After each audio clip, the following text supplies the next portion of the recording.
Hello and welcome to this week's edition of Mindful Monday. If it's your first time joining us, feel free to type any questions or comments, of course, in the comments, as well as where you're coming from, any future topics you'd like to hear covered. And if it's your first time and you type the word mindful after the recording, of course, I'll come back and put a link that if you follow it, you'll receive our weekly PDF cheat sheets, which are bullet points of what we cover each time we have one of these, as well as releasing limiting beliefs hypnotic audio that I created. All right, great. And so today we are here to talk about 10 changes in outlook, or maybe you call them intentions if you prefer, that are much more useful than resolutions, at least in my humble opinion, any time of year, but particularly this time of year.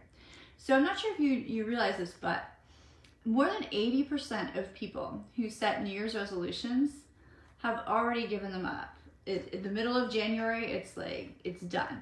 So I'm not saying it's not good to have goals. However, certain changes in outlook or intentions can be a lot more useful in getting what you truly want and having lasting changes as well. So I created a list of my favorite 10 intentions that I am personally going to use for the new year as well. So the first one is, of course, to start practicing gratitude on a daily basis. I've been doing it for a long time, but sometimes we get out of a habit. So it doesn't have to be a long journal thing. That's not my cup of tea for the gratitude practices. But of course you could do that, or you could also meditate upon it. You could do another artistic endeavor as well. Or you could simply take a few breaths each morning or each evening if you prefer, and kind of list 3 to 5 things that you're grateful for that day. I think it's a wonderful way to kind of start the day. And it takes you into, out of a mindset of wanting, if you will, and into a mindset of abundance, of what you have. And it's just a wonderful way to start. It kind of gives me joy too. And so for number 2, start using your imagination to create rather than to catastrophize things. So you ever catch yourself in the worry circle, like what if I do this, what if I don't do this, what if I say this, what if I don't say this, and you just literally keep going in a circle. And so the next time that you catch yourself in one of those, because it happens, I understand, just think to yourself or even say out loud, cancel, cancel, cancel. If you're more kinesthetic, you'd be like control, alternate, delete, right? And just really let that go. Put it in a box, set it away. And then when you have the time, use that same energy, that imagination, only use it for your benefit.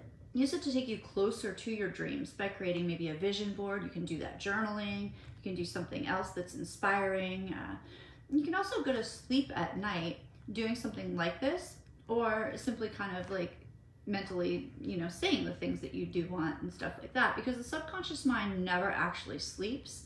And so when you're going to sleep, the conscious mind is going to sleep, but the subconscious mind is always there, and it tends to work on whatever we put into it right before bed. So it's a wonderful time to manifest. It's like programming yourself hypnotically. I love doing this.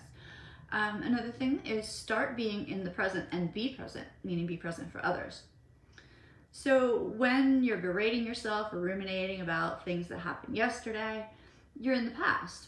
And when you're worrying about what is or isn't going to happen tomorrow, you're in the future. And so mindfulness perspective is the past does not exist, and neither does the future. All we have is the present moment. And so you can do certain mindfulness exercises. If meditation works for you, you can do that. You can also do an open focus exercise, like I'm aware I see 3 things, I'm aware I hear 3 things, and I'm aware I physically feel things like my butt in the couch or something like that. All right, so that is a good one. Number 4, start paying attention to your own desires, intuitions, and dreams. So they say the flowers do not compare, right? So there's no reason for you to either. When you're comparing yourself to others, you're not getting any closer to the dreams that you actually want. In fact, you're getting yourself into a sense of lack, a sense of judgment. You could even go into jealousy in some cases. So remember, in order to manifest, that you really need to be happy for others who have the things that you want to manifest. So you don't want to be focusing and judging. You just want to know what you do want and work towards that. You also want to be able to trust yourself and spend time nurturing your own dreams rather than worrying about what other people think. So start paying more attention to your words. This is the next one. So realize that certain words create a subconscious suggestion that is probably not what you really want. For instance, saying try. This is one of my favorite ones to catch students on. Try is often a subconscious excuse for not doing something. So when we say try, it implies to fail. We use it in hypnosis all the time. Try to open your eyes. We don't want you to open your eyes. So when you're saying, oh, I'll try to get that done, it's kind of like a cop-out, if you will. It's a mental cop-out. It's not like you're, consciously like, oh, well, I'm not going to do that. It's kind of a subconscious thing, but you're programming yourself to maybe not do it. So, maybe you set a boundary if it's not something you can do or something like that, or you simply say, I will do it, or I am doing it kind of thing. So the next one is can't. Thinking I can't is not going to make you feel any better when you're involved in something and you're like, oh, I just can't. Nor is it going to get you closer to where you want to be either. So a nice way is to do something else is to say, I haven't found the solution yet to yourself. So if you catch yourself feeling like, oh my goodness, what's wrong with me? I just can't. Okay, it's all right. I haven't found the solution yet. And I will, which is great. So also watch words like but, particularly when you're speaking, if someone asks you to go somewhere and you say, oh, I'd love to, but I have something else to do. It kind of just negates the whole thing, or it also can sound like an excuse depending on the exact circumstance. So saying something like, I would love to, and I've already committed to something else is a little bit nicer way of saying it. And then another famous word here is saying I have to. For instance, instead of saying I have to help so-and-so with such and such tomorrow, say something like I am choosing to help so-and-so with such and such tomorrow. Because this is really empowering. It empowers you. It makes you subconsciously feel good too. And it's a great leadership quality. Other people will start to notice that as well. The next one is also to start focusing on what you do want. So focusing on the negative is not going to make you feel better. But focusing on what you do want helps not only manifest your goals, but it also helps to clarify them. So instead of focusing on needing to lose 10 pounds, focus on how you feel when you are lighter and healthier kind of thing. And then start prioritizing yourself this year. Make sure to spend some time taking care of yourself on a regular basis, whether it's yoga, meditation, writing, going to the gym, a painting class, a book club, whatever works for you, right? Do something that really lifts you up inside. Life should not be get up, work, go to sleep, repeat. So we need time to relax. We need time to connect with others. We need time to just kind of rest and recharge, and we need time to have fun too. That's what humans need, all of those things, right?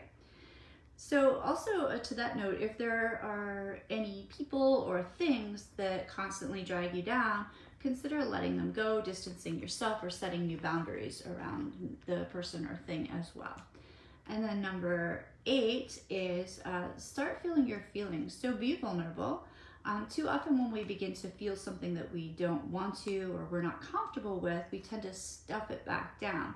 And stuffing feelings or emotions can actually lead not only to emotional and mental health issues, but also to physical manifestation of ailments. So that's not going to make you feel any better. Now, this doesn't, of course, mean screaming at your kids or beating your dog or anything like that. There's an appropriate time to let this out. So maybe it's not while you're at work, but maybe on the way home in the car, you blast the music and you scream, or maybe you pump your fist into a pillow at an appropriate time. Those kind of things. Or you share your feelings with a friend. It's okay to cry, that kind of stuff. So just, or if you're feeling frightened, you can share that and do what frightens you anyway, kind of thing. So hypnotherapy is really amazing for releasing these kind of things, as well as breath work too. And we do have a breath work workshop coming up next weekend here. Number 9 is to start taking 100% responsibility for your life right now. You don't want to be living in the past. I'm this way because of what happened to me, basically. And then number 10 is to practice self-compassion and compassion. So treat yourself kindly like you would treat your best friend or loved ones. Be kindly to yourself. Let go of that inner critic, right? And then practice compassion for others. If someone kind of cuts you off in traffic, a nice kind of meditation on that is just as I want happiness and to avoid suffering, so does this person want happiness and to avoid suffering. So thank you for listening and have a wonderful Mindful Monday. Take care.